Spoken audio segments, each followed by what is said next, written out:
What are three things that I think patients should keep in mind when they're thinking about social media and their involvement in it? First is that social media platforms can be a great resource for them to connect with people like them, to find communities where if they've just gotten a diagnosis, where they can find others who've been in that same position. For instance, I have celiac disease, which means I have to avoid wheat, gluten, and gluten, which is wheat, barley, and rye. There's lots of support that you can get online through groups like that.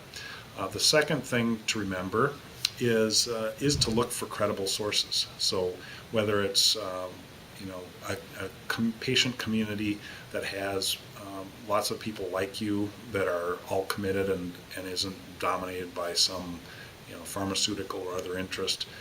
Look for real people interacting and engaging, or from credible organizations that aren't out to sell you something but are there just to provide good information.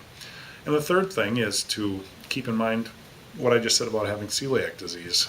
Just be careful what you decide to disclose publicly, because whatever you put online, you should consider it something that could become public, someplace.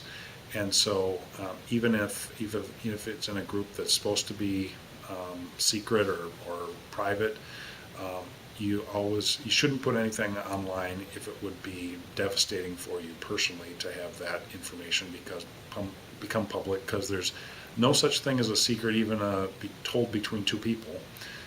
That's in the real world, and online, that same thing applies.